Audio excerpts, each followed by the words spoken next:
басқарманың бағыты өте керемет, екіншіден жан-жақты. Неге десеңіз, осы Қазақстан мұсылмандар діни басқармасының бас жарғысына діни құндылық және де салт дәстүр деген сөз енді, көрдіңіз ба? Бұл біздің қазағымыздың салт дәстүрін, әдет ғұрпын да, яғни тастамай, біргелкі қазірге осы талас болып кетті ғой, жаңағы араб танып бара жатыр деген сияқты. Міне осы мәселені де сол кісі қаперінен қалдырмай сол бағытқа қойды.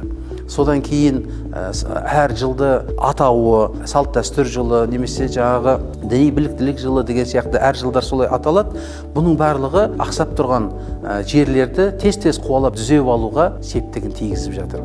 Алғашқы кезде есіңізде болса, Иман деген журнал, Ислам және өркениет деген газетіміз болатындығын, кейін ол Мұнара газетіне ауысты. Апта сайын подшипка жасап, соны былай цикл-циклмен оқып отырған адам кәдімгі бір институттың білімін алады. Керемет мағлұматтар ішінде, көрдіңіз ба? Қазақстан мұсылмандар діни басқармасының барлық мақсаты ауыз бірлік, ынтымақ, елдің ынтымағы, елдің бірлігі, елдің тыныштығы. Ғұламалар аспандағы жұлдыз сияқты. Адамдар жұлдызға қарап жаңағы бағыт-бағдар алып жүрген сияқты, бұл ғұламалар бағыт-бағдар береді. Енді өзіңіз ойлаңызшы, бір елде ғұлама болмаса, ол адам басқа жаққа тәуелді болып, анау не дер екен, ана кісі не дер екен, ана кісінің көзқарасы қандай екен деген сияқты қарайды.